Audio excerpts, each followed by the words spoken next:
Life में stress बढ़ने की वजह से लोगों में आमतौर पर एंग्जाइटी और डिप्रेशन की प्रॉब्लम देखने को मिल ही जाती है।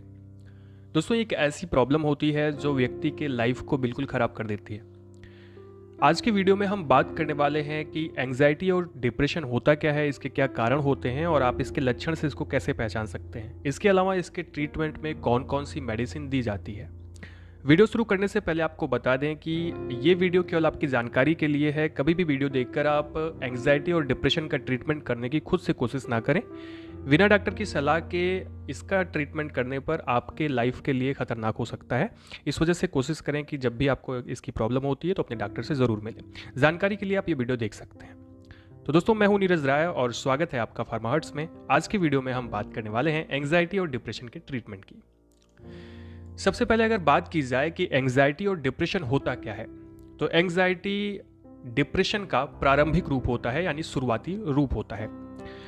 वैसे तो एंग्जाइटी के बारे में अगर बात करें तो ये एक मेंटल स्थिति होती है जिसमें व्यक्ति को इनसिक्योरिटी, परेशानी और कुछ ऐसी चीज़ें होने की भावना उत्पन्न होती है, यानी कि उसको लगता है कि उसकी लाइफ में कुछ खराब होने वाला है, उसकी लाइफ में सब कुछ खत्म हो गया है, कुछ खराब होने वाला है। ये एक ऐसी मेंटल स्थिति होती है। वैसे तो एंग्जाइटी और डिप्रेशन, जैसा कि मैंने आपको बताया, दोनों एक ही रूप हैं, यानी कि कह सकते हो कि एंग्जाइटी प्रारंभिक रूप होता है और फिर वो बढ़ करके डिप्रेशन यानी अवसाद का रूप ले लेता है। तो इस तरह से आप इसके बारे में समझ सकते हैं। अगर बात करें इसके कारण की, तो इसका सबसे बड़ा कारण होता है मेंटल डिस्टर्बेंस, यानी कि अगर आपको मानसिक तनाव या फिर मानसिक कोई भी परेशानी है, उसकी वजह से एंग्जाइटी और डिप्रेशन हो सकता है। कई लोग ओवर थिंकिंग करते हैं, यानी कि किसी चीज़ के बारे में बहुत ज़्यादा सोचते हैं। जैसे कि अगर कोई भी एक चीज़ पकड़ के मैं उसके बारे में बहुत सोचूं और ओवर थिंकिंग करूं, तब हमें एंग्जाइटी और डिप्रेशन की प्रॉब्लम हो सकती है। इसके अलावा मेंटल स्ट्रेस हो सकता है, तनाव ज़्यादा लेना, टेंशन लेना, ये सारे मेन रीज़न होते हैं एंग्जाइटी और डिप्रेशन के। कई बार कुछ और भी रीज़न होते हैं जो आपके बॉडी के अंदर के डिसऑर्डर्स होते हैं, उसकी वजह से भी ये प्रॉब्लम आपको हो सकती है। अब अगर बात करें कि कौन से सिम्टम्स दिखाई पड़ते हैं और आप कौन से सिम्टम्स को देखकर आप पता कर सकते हैं कि आपको एंग्जाइटी या डिप्रेशन की प्रॉब्लम हो चुकी है, तो इसमें सबसे बड़ी जो समस्या आती है, सबसे बड़ा जो सिम्टम होता है, वो होता है इनसिक्योरिटी। यानी कि पेशेंट को ऐसा लगता है कि उसकी लाइफ सिक्योर नहीं है, उसे कोई मारने वाला है या उसके साथ कुछ करने वाला है, यानी कि बहुत ज़्यादा इनसिक्योरिटी महसूस होती है और उसको हमेशा कुछ खराब होने का खतरे की भावना उसके अंदर बनती रहती है, यानी उसको लगता रहता है कि यार कुछ तो गड़बड़ होने वाला है।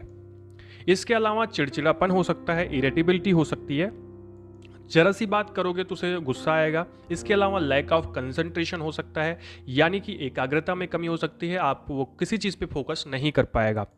इसके अलावा मूड हमेशा डिप्रेस्ड रहेगा, हमेशा उदासी रहेगी, बिना किसी रीज़न के वो दुखी रहेगा, उसको कोई प्रॉब्लम नहीं रहेगी लेकिन उसको वो हमेशा दुखी रहेगा।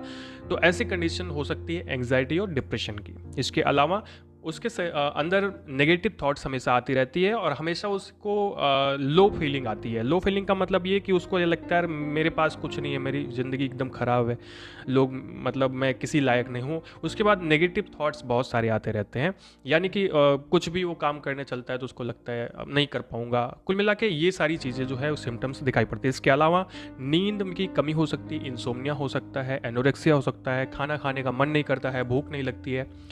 और जो इसमें सबसे खतरनाक चीज़ होता है सुसाइडल आइडिएशन, यानी कि उसको आत्महत्या करने के विचार आते हैं। ये मतलब जब डिप्रेशन अपने चरम पर होता है उस टाइम पे ये ज़्यादा प्रॉब्लम्स आती हैं। इसके अलावा कॉन्फिडेंस की कमी हो सकती है और रेस्टलेसनेस, फीवर, हेडेक, ये सारी समस्या देखने को मिलती है। मतलब ये सारे सिम्टम्स जो होते हैं वो एंग्जाइटी और डिप्रेशन के होते हैं, जो एंग्जाइटी और डिप्रेशन के पेशेंट में ज़्यादातर देखने को मिलते हैं। इसके अलावा कुछ और सिम्टम्स भी हो सकते हैं जो शायद मैंने कवर नहीं किए। नेक्स्ट अगर हम बात करें ट्रीटमेंट के बारे में कि कौन सी मेडिसिन दी जाती है, फिर से बता दूं कि ये ट्रीटमेंट जो मैं बता रहा हूं ये आपकी जानकारी के लिए कि कौन सी मेडिसिन दी जाती है, आप खुद से यूज ना करें। वैसे भी इसकी मेडिसिन आपको मिलेगी नहीं बिना प्रिस्क्रिप्शन के।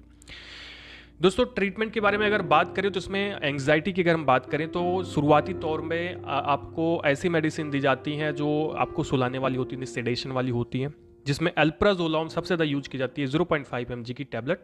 और ये टैबलेट रात को सोते टाइम एक गोली आपको खाने की सलाह दी जाती है। अब अल्प्राजोलम नहीं मिलती है तो ट्राइफ्लोपेराजीन ले सकते हैं, जो 1 mg की टैबलेट आपको सुबह शाम ये गोली खाने के लिए दी जाती है। दोनों का लगभग सेम काम होता है। ठीक है, दोनों सेडेशन काज करती हैं। तो इन दोनों में से केवल एक ही मेडिसिन दी जाती है, दोनों नहीं दी जाती है। इसके अलावा अगर डिप्रेशन हो गया है तो एंटी डिप्रेसेंट मेडिसिन दी जाती हैं, इसके साथ में कभी कभी दी जाती हैं। तो एंटी डिप्रेसेंट मेडिसिन में सबसे पहली जो मेडिसिन दी जाती है वो एमिट्रिप्टाइलिन 25 mg की मेडिसिन होती है, जो एक गोली आपको सुबह शाम लेने की सलाह दी जाती है। ये चीज़ याद रखिएगा, मैं यहाँ पे 3 मेडिसिन बताने वाला हूँ, तीनों एंटी डिप्रेसेंट है, तीनों में से केवल एक ही मेडिसिन दी जाती है, तीनों नहीं दी जाती है। दूसरी यहाँ पे आप मेडिसिन आती है जो एंटी डिप्रेसेंट ही है, जो फ्लोक्सेटिन 20 mg की टैबलेट, जो रोज़ आपको एक गोली खाने की सलाह दी जाती है। अगर आप देखेंगे तो इसके साथ में एल्प्राजोलाम का कम्बिनेशन भी आता है, तो वो भी मेडिसिन डॉक्टर्स यूज़ करते हैं। या फिर एक टैबलेट आती है इमिप्रामिन, जो ज़्यादातर यूज की जाती है, इमिप्रामिन हाइड्रोक्लोराइड। ये 25 mg की टैबलेट आपको सुबह दोपहर शाम या सुबह शाम खाने की सलाह दी जाती है। तो कुल मिला के डिप्रेशन में ये तीनों में से एक दवा ही खाने की सलाह दी जाती है, तीनों नहीं दी जाती है। ठीक है, तो ये जो ट्रीटमेंट होता है ये मेनली एंटी डिप्रेसेंट मेडिसिन और एंटी एंग्जाइटी मेडिसिन आपको दी जाती हैं। इसके अलावा एक एंटी डिप्रेसेंट मेडिसिन और होती है जो पेशेंट को दी जा सकती है, जो है सिटोपाम। सिटोपाम तो इसका ब्रांड नेम है, सिटेलोप्राम इसका जो साल्ट नेम होता है वो आता है। ये 10 mg से 20 mg की मेडिसिन पर डे पेशेंट को खाने की सलाह दी जाती है। ये भी एक प्रकार की एंटी डिप्रेसेंट मेडिसिन होती है। अगले वीडियो में हम लोग सिटेलोप्राम के बारे में डिटेल में बात करेंगे।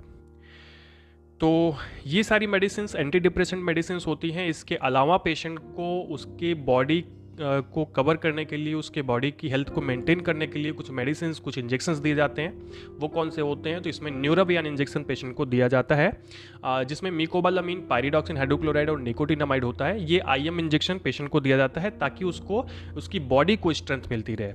इसके साथ में एक मल्टीविटामिन सिरप दिया जाता है जो जिप के नाम से आता है। इसके अलावा आप कोई भी मल्टीविटामिन सिरप ले सकते हैं, ऐसा नहीं कि यही लेना है। कोई भी मल्टीविटामिन सिरप पेशेंट को दिया जाता है, जो 10 ml सुबह शाम पेशेंट को दिया जाता है, कभी कभी सुबह दोपहर शाम भी दिया जाता है। तो एंग्जाइटी और डिप्रेशन के ट्रीटमेंट में कुल इस तरह की मेडिसिन यूज करते हैं। बाकी डॉक्टर के एक्सपीरियंस के हिसाब से दूसरी मेडिसिन भी यूज की जा सकती है। तो दोस्तों, ये वीडियो आपको अगर इन्फॉर्मेटिव लगा हो, अच्छा लगा हो, तो चैनल को सब्सक्राइब कर दीजिएगा, वीडियो को लाइक कर दीजिएगा और शेयर कर दीजिएगा अपने दोस्तों के साथ में। हमें इंस्टाग्राम पर जरूर फॉलो करिएगा और हमारे हेल्थ मोकेयर चैनल को सब्सक्राइब कर लीजिएगा। पूरा वीडियो देखने के लिए बहुत बहुत धन्यवाद।